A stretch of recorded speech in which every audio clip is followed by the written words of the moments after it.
পূজা, তুমি ইমান কি কামত ব্যস্ত হৈ থাকা? পাপাৰ ইমান গা বেয়া হৈছিল, তথাপিতো তুমি তেওঁক হস্পিটেললৈ চাবলৈ নগলা যে? তোমাৰ ওচৰত সময় নাছিল যদি মোক কোৱা হ'লেই হয়, মই অফিচৰ পৰা ছুটী লৈ আহিলোঁ হয়। তোমাৰ মা-দেউতাই ইয়াকেই শিকাই পঠাইছে নেকি যে ঘৰৰ ডাঙৰক সেৱা কৰিব নালাগে বুলি?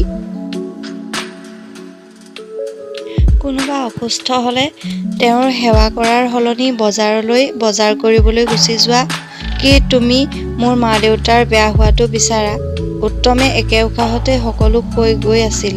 কিন্তু আৰু একো নাই, মই আৰু একো নাজানো। আজি তুমি যি কৰিলা সেয়া শুদ্ধ নকৰিলা। এতিয়া মই অফিচৰ পৰা আহি পালত পাপায়ে সকলো কথা ক'লে। তুমি তেওঁক ফোন কৰিবলৈকো নিদিলা। কিন্তু কৈ আছা? তোমাৰ ওচৰত ইয়াৰ কোনো উত্তৰ হ'লেহে দিবা। নাজানিছোঁ আৰু আজিকালি ছোৱালীবোৰৰ কি হৈ গ'ল।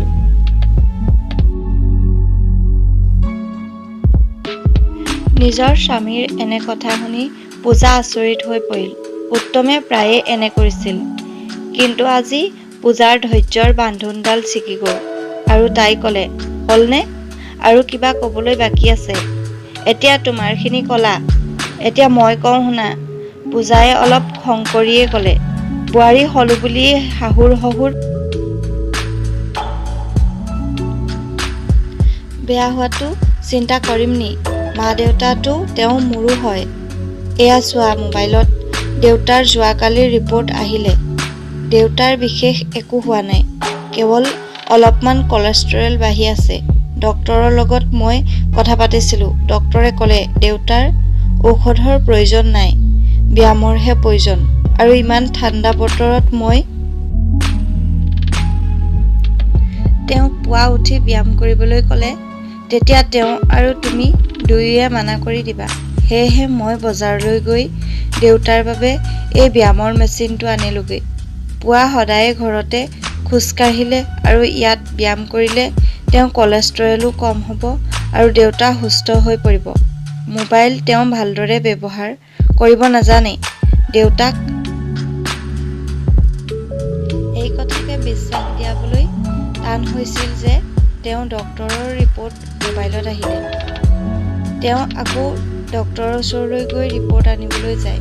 সেইবাবে তেওঁ মোক কৈ আছিল, মই নিজেই নাযাওঁ বুলি আৰু তোমালৈও ফোন কৰিবলৈ নিদিলোঁ। দেউতাই সেই কথাকে লৈ খং কৰি আছে। এতিয়া কোৱা, মই কিবা ভুল কৰিলোঁ নি? যদিও তুমি ভাবা মোৰ ভুল হৈছে, তেনেহ'লে মোক ক্ষমা কৰি দিবা। নহয় পূজা, মই প্ৰথমৰ পৰাই লাজতে মূৰ তল কৰি ৰৈছোঁ। মোৰো জানো কি হৈ গ'ল তোমাক সন্দেহ কৰিলোঁ। আজি ইমান বছৰে তুমি মা-দেউতাৰ কৰা সেৱা মই কিছু ক্ষণতেই পাহৰি ৰ'লোঁ। তুমি মোক ক্ষমা কৰি দিবা। নালাগে তোমাৰ ক্ষমাৰ মোৰ কোনো প্ৰয়োজন নাই।